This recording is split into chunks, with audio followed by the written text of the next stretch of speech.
The man who changed the game for digital creators everywhere, the ultimate innovator, Jimmy Donaldson, AKA Mr. Beast. Thank you for having me, everybody. It's an honor to be here. Terry, thank you for the nice introduction, man. Love you. I appreciate it. Thank you, too. So the special thing about this talk is it isn't just Terry. It's not just me, but we also have another special guest for you guys. We brought arguably the biggest streamer to ever exist, iShowSpeed. Send him on out. Welcome to my family.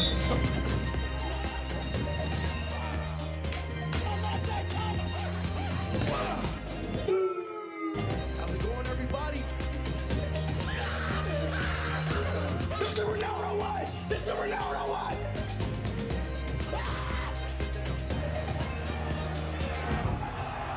Everything is real, man.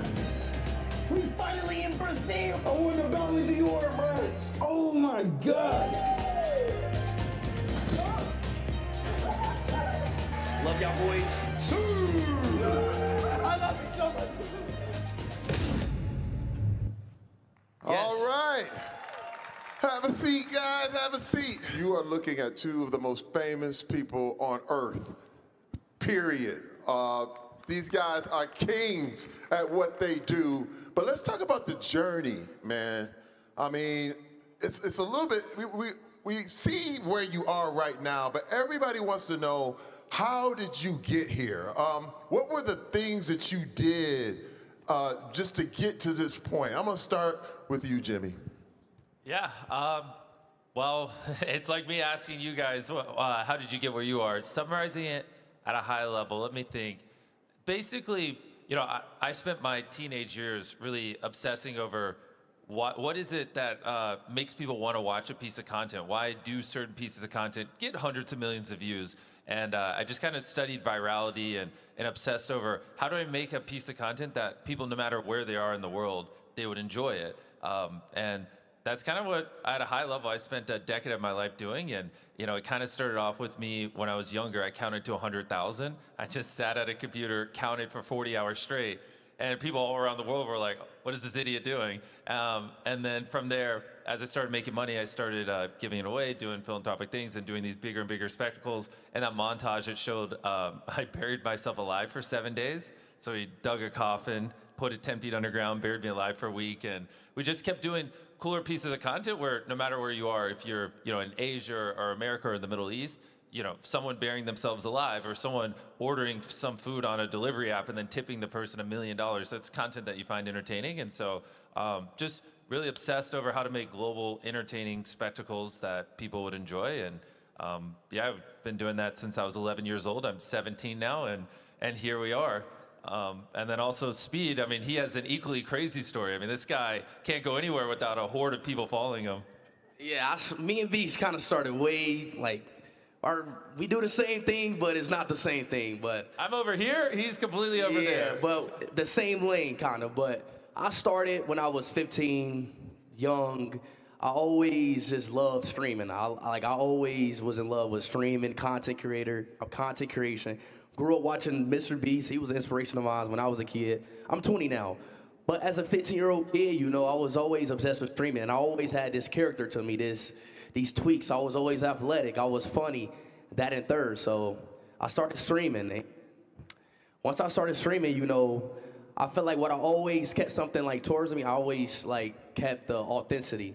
I always put authenticity over virality, because when you stay to yourself and stay grounded to yourself, you can get way more farther, and your mental is way better, you know, once you just stay true to yourself. So at streaming, as I just kept growing, you know, I just stayed true to myself, you know, grew as a person, grew as an individual, and I'm here now, you know. So it's great to be here, talking about here at Joy Forum, you know. Let's go. So It's fun. Well, and he's being very humble. One of the things he also did really well is obviously football is very global, and he is very attached to it. He's very athletic. He was doing a lot of content where talking about Ronaldo and talking about what was updated in this football world. Yeah, and so he I don't know whether he did it intentionally or not. It was very genius. Basically, rode the biggest sport in the world while being very charismatic, very much himself, and that gave him a lot of global appeal because basically everyone knows and watches football. And since he became kind of synonymous with that, especially in the social media world, it just took him to crazy heights. I want to ask you guys, did you ever think it would be this big? I mean, you both started very, very young, but did you have this global mindset when you started out, or were you just, did it sneak up on you? You know what I mean? Yeah. Go ahead, Speed. You want me to kick this off? Yeah, go for it. Well, me, heck no. I mean, I would have never thought I got 50 million subs now. I'm known all over the world now. I wouldn't. If you asked me this 5 years ago, even 3 years ago, I'd be like, hell no. So, but I mean, obviously, I grow. I'm still growing now. I'm only 20 now, so it's more that I even got to learn from what I know now. But I would have never thought that I even got this far. But things happen.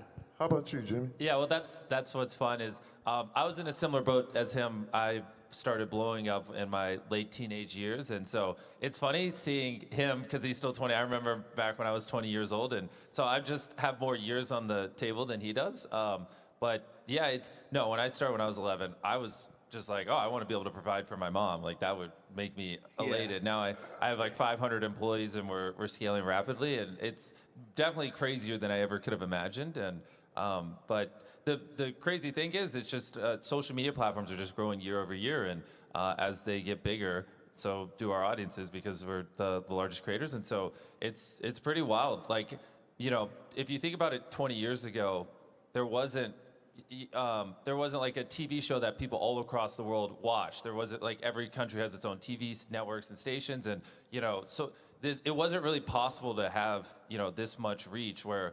An average one of our videos will get 250, 300 million views. So you grab 33 random people anywhere on the planet, and on average, one of them has seen our newest video, which is kind of crazy when you think about it. But that just wouldn't have existed decades ago because there was no media and there was no channel where that could happen. And so that's the beauty of social media is like a website like YouTube. They're probably at 2.5 billion monthly users now. So, that's over a third of the world, or around a third of the world. And so if these trends keep continuing and social media platforms keep growing, the largest creators are just able to reach, literal percentage points of humans alive. And it's this is all relatively new things that we're seeing flush out in real time. And so it's pretty crazy. No, I see this time. This is what I love about what you're saying when you're talking about the growth of the social media platforms. I'm a little older than you two. Maybe just a smidge. Just a smidge. I started out in the sports world. I was a football player who didn't start acting until I was 30 and didn't know it was my gift. Didn't know, but it was a different time then. Back then, when the celebrities, Hollywood basically told you who the celebrities were, and you believed them. But what I like now is that the shine is off celebrity, and you get to pick who you want. It's kind of different. Now, someone who's sitting just like you guys were can be bigger than the Hollywood movie stars. It's never been a time in human history where it's been like that. And that's why I look at this as an opportunity for everybody out there. But see, you guys had to work, man. Hey, I started with nothing. I started with a PlayStation 4. And I'm pretty sure any kid out there has a PlayStation or any console in their room. So I didn't have nothing. So you can start off from anywhere, seriously. Like, you don't need the best of the best of equipment. I promise you. When it comes to that's doing real. streaming. And my next question, and you brought it up earlier, authenticity. This question is for both of you. How do you guys keep it real when millions of people are watching you? One thing that a lot of people are really scared of is showing themselves in front of the camera, and showing themselves to the world because, they face ridicule, they face a lot of everything. Talk to me about that process and how you go through it. I can kick it off. Speed is his content revolves around him solely. Mine, I have more people in my videos, so he'll probably, if you're trying to be really, really, one-on-one with your audience, he probably will have better advice than me. But for the most part, with me, agreed. You want to be able to connect, and it's even harder because we have such global audiences and people all around the world care about different things and grew up differently and things like that. And so one of the ways that I connect with them is that's why it might seem silly why like I referenced earlier why I buried myself alive for 7 days, but that video is essentially me in a coffin just communicating with my fan base for 15, 20 minutes because the whole video is just me being buried alive. Or I spent 7 days on a deserted island, 7 days in solitary confinement. We do a lot of videos where we trap me in things that aren't as fun, but it's just basically a video that revolves around me doing something. And so then I can be vulnerable about the experience and I can connect with my audience. And so for us, it's just mixing in content that allows you to do it. And it is very important because that is the appeal of social media. Is it's not Speed's not playing a scripted character; he's being himself. So people, like I see some little kids over here. They probably watch Speed stream, and so they know him like they know their friends. They probably arguably know Speed better than they know their friends, just because they've seen him talk more, they've watched him more, and they've heard him speak more. They know more about him, and that's kind of the appeal. If you're not being authentic, people can tell. Like you can't hide it. Like he probably has, I'm just making up a number, but over 10,000 hours of him talking on the internet. Like if he was trying to be someone he's not, people would have noticed. They would have seen a bunch of inconsistencies, and then it just destroys the allure of it. Yeah, I mean, like the thing with me, I'm 24/7 talking with my fans. I'm a streamer, so I got the chat literally attached to my pan, looking at chat 24/7, talking to them. Inside jokes. I see my fans as my friends, so it's like basically talking to your friends. You just gain a connection with them because I'm just with them every day, 24/7, talking to them, and things happen during the stream, and you grow. It's like you growing with your friends, So that's why with me it's super different because I'm just always talking to them. I'm always on the camera, hours. Like I was live for 35 days just recently, 800 hours straight. So yeah, he did a live stream where he went to every state in America, didn't stop streaming for 35 days. He streamed when he was sleeping, everything for 35 days straight. So with that, you just gain just a good bond. You just gain a good connection with him, No, I can see that. I can see that. This is crazy, man. And I love the connection that you have with both of your audiences. And that is the definition of being authentic. It's funny because I had a question come to me when I had some success after White Chicks and Everybody Hates Chris and Expendables, and people were like, this guy came up to me, he said, hey man, how do you keep up your image? And I said, you don't have one. You just be you.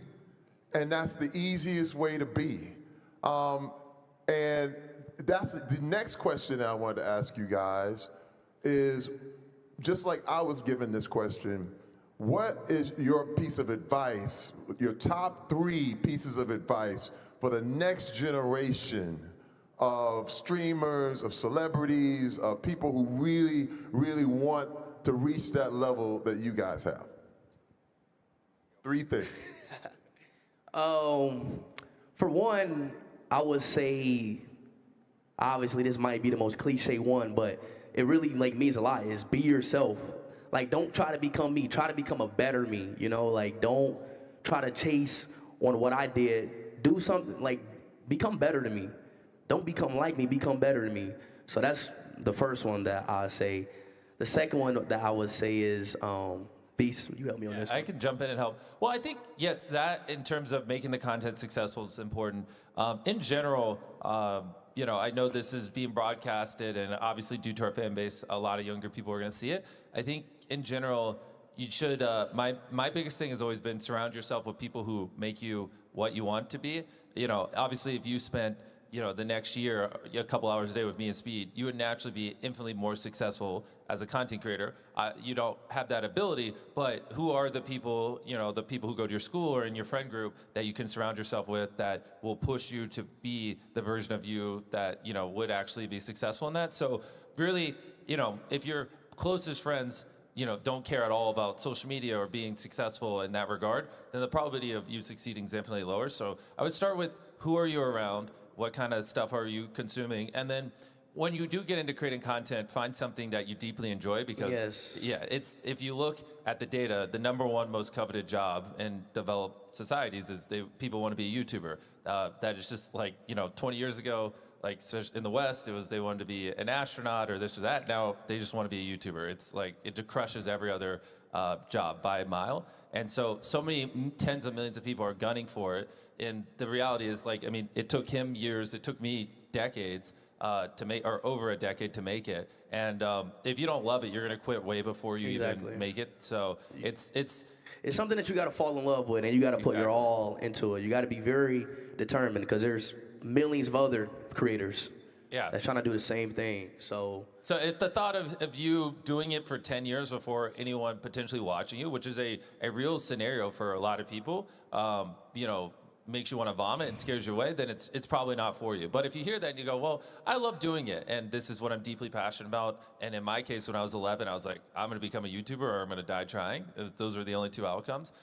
You kind of need that level of stubbornness because to make content that people watch, it has to be better than what's out there, and it's going to take you many years to develop those skills. So if you have people around you who push you, who make you better, who are also obsessed, and you're making content that you deeply enjoy making, and you're fine with doing for a very long time without anyone watching, you at least have the guardrails to achieve success, in my opinion.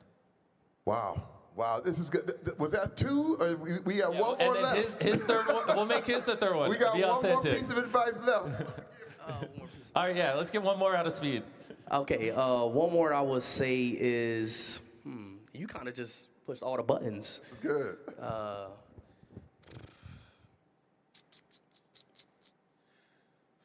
Derry, putting him on the spot. I got another question. Put me on the spot because he kind of really generalized it, to a point. But another one that I could say is, when it gets hard, it's going to get hard. It's definitely going to get hard, and it's going to be a point where nothing's growing. It might be a point where you have no viewers. I started off with no viewers.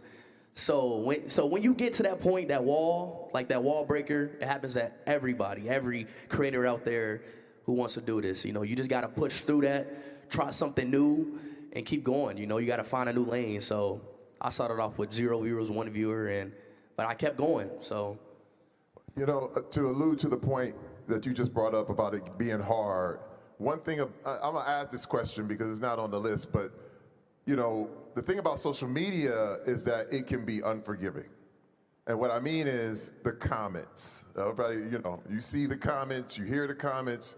How have you guys dealt with really, bad treatment or comments or, things that can really affect your mental health? This is one thing that I want to bring up, especially with young streamers and different things. How have you guys dealt with naysayers or what you call haters?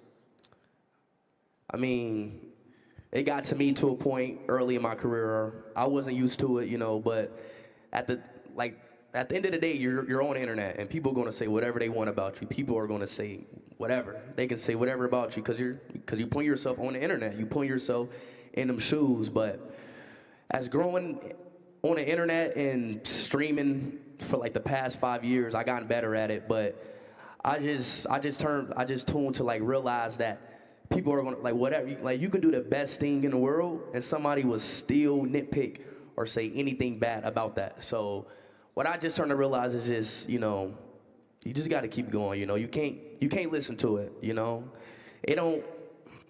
MrBeast. Yeah, no, I mean, I'll echo on what he's saying and do a +1. And the way I like to view it is exactly what he said. At the scale our audiences is, someone's always going to have an issue with what you're doing.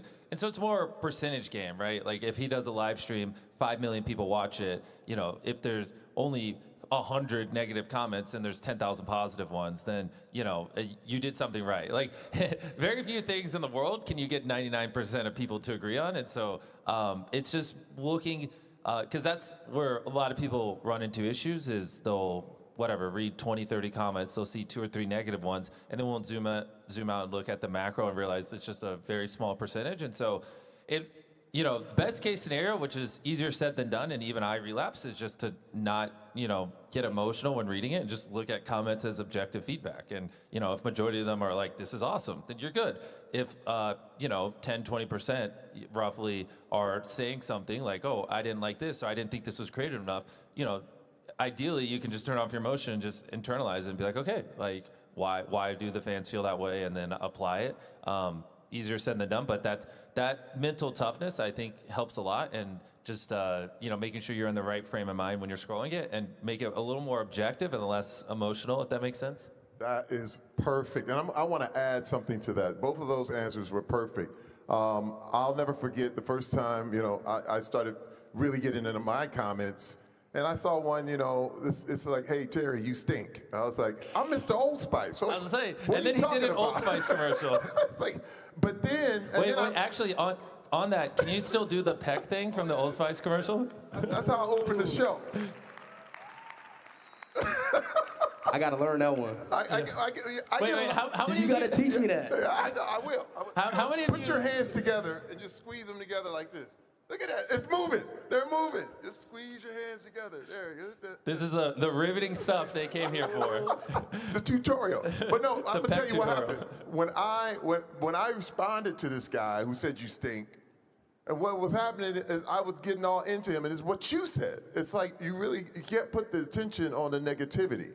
And I got another comment that said, hey, Terry, we love you, and you never answer us back, but you always answer when people say bad stuff to you. And that really affected me.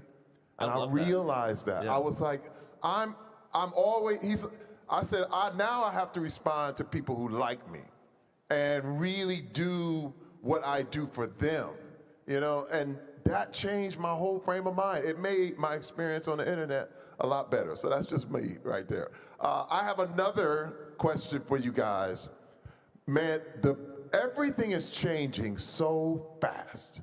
When we look at the internet, you look at AI, you look at, 1 minute, everything's primitive. The next minute, you can shout a prompt into a microphone and the images come out jumping and screaming.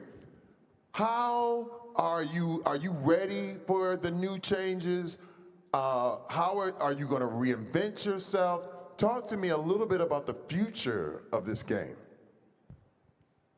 Yeah, I mean, that's a fun one. Obviously, everyone sees it. Things are developing very fast. I think in our cases, I think it'll push people more towards authentic content, because I think I saw recently that the amount of AI-written articles past the amount of human-written articles dropping, and it's growing exponentially. But in the terms of content, as more and more of this stuff that's just trained on models drops, people are going to look more for the authentic stuff. And the beauty of creators like us is we have a long-term brand we built over time, where people know that they can trust our videos and they can rely on them, and it's great content. It's just like, when animation came around, it didn't destroy Christopher Nolan films. Right. We still love them. They're still some of the highest-grossing movies ever. And so I think it'll be the same case here, and push people for more authentic, real Yeah, content. because people will always want the real stuff over the right. fake stuff at the end of the day. Yes, and then in terms of tools, though, I think it'll be helpful. Like, it's all across what we do. Even something as little as, when we film with 1,000 contestants in our show Beast Games, which actually we shot some of the episodes here earlier this year. It was a lot of fun. Actually, it was in the studio right beside this one. Pretty funny. Yeah, thank you. It was amazing. I was shocked. Your guys' studio space here and just the talent you have here is mind-blowing. And so hoping to shoot a lot more here. But in this regard, just on so I was talking about Beast Games. Since we had 1,000 contestants, part of what typical game shows or competition shows would do is they'll just have a story producer walk up to a person, put a camera on them. They're like, you're the villain, say this, you're this, say this. Whereas we just have cameras rolling 24/7, so we don't have to put words in people's mouths. They can just speak whenever, and we get the footage. Downstream effect of that is we leave with more footage than you could ever imagine. Like season 1 of Beast Games, broke the record for most footage ever filmed in a single production because we had the most cameras ever in a single production, blah, blah. And so, I mean, we're walking away with 100,000 hours of footage. I mean, I could have an army of editors and they can never watch it all. And so that's where it's nice because, AI can just transcribe what everyone said and then we can search a database. And so if we want footage of someone, being emotional or being excited, we can just search those terms. And so the beauty is it helps the workflow be more efficient. It'll help great editors, in my opinion, be able to accomplish more and achieve more in less time. And so there's a lot of things like that where you never really would have, like when you think of AI, you wouldn't have thought, oh, it will transcribe all this audio and then allow your editors to search clips so they don't have to watch 100,000 hours of footage, they only have to watch 1,000 hours. And there's a lot of benefits like that where it's made my people more productive. And I'm like mind blown because I never would have thought like half the tools we're using would have been a thing. Have you ever used any of the AI stuff in your stuff? Have I used ChatGPT? Of course. Yeah, I mean, who hasn't? I'm talking with the speed though. You know Me? what I mean? There's maybe been one time I was in the country and I searched up ChatGPT, what is it to do in this country? Maybe once or twice. But yeah, I did use it once before. I mean, I don't use it. My content is so like live and raw. There's no room for me to use that because everything is live for me. Like what I'm going to use AI for the only instance when I'm live. That's true. He does videos and your videos are long for like thousands of hours of footage. Mine's is just live. I don't have to edit. I don't have to do none of that. Go ahead. Well, the only thing I could think of is maybe a live translation, so you could talk to people. That'd be cool. Yeah. Exactly. Well, see, I saw the business changing, and that's one reason why I moved from acting into hosting. Because I knew as a host, when I started hosting America's Got Talent, you can't replace that with anything else. You know what I mean? It's live. It's that energy. And, Exactly. You know what I mean? New people coming through. It's that, it's like sports. You know what I mean? When you see sports, how do you see sports being a part of, because I know with you, the way you really, brought football to America like it's never been before. And you, Mr. Beast, I mean, do you guys see yourself involved in any of these new sports that are coming up? Yeah, I mean, Pickleball paddleball is one of those big. Oh, things. you mean like new sports? Yeah, like new sports. Now you can make one, which is good. Dana White described how he made the UFC. Literally created the UFC from scratch a little bit earlier today. You see yourself doing stuff like that? Maybe in the future I might come up with boxing football. So you can race something a whole like lot that. of people, Yeah. right? Race boxing. At the end of each race, you box. Yup, race boxing. Hit you in the face and then you run, and then they chase you, right? Yeah. We should break to Saudi Arabia. Guys, this is awesome, man. Everybody, please put your hands together one more time for Jimmy Donaldson, and AKA Mr. Beast and iShowSpeed. Listen, I'm gonna stand up here because our time is almost up. Now, we've learned one truth, that the world does not wait for permission anymore. The new age of entertainment is powered by purpose, community, and access. And that's what Saudi Arabia is building. A platform where the next generation of creators, athletes, and dreamers can go global from right here. So, to every dreamer in Riyadh and beyond, pick up your camera, your mic, because your stage is open. And I'm gonna hand it to Jimmy Donaldson. Take him out, AKA Mr. Beast. Oh, wow. Hard to follow that one up, but I agree, and I want to echo, because I mean, obviously, I look at a lot of data on social media. Tons of people are starting to really crush it over here in Saudi Arabia and the Middle East, and I want to just keep encouraging it. Tell your stories, make accounts. I mean, when I started, I was a nobody in a small town, and everyone would make fun of me for wanting to be a YouTuber, and here we are. And I'm sure if you saw Speed 6 years ago, you'd be like, this guy's never going to be the superstar he is. And so we all start somewhere, and I want to encourage you guys to get out there and really tell your stories and let the world know what you have to say. And Speed, you want to wrap us up? Wrap this up with a backflip. Y'all know me, man. Oh, yeah! All right, I can't do that, but heck yeah, thank you guys for having us. This was amazing. Thank y'all, Saudi Arabia. Thank you. you. Excellent.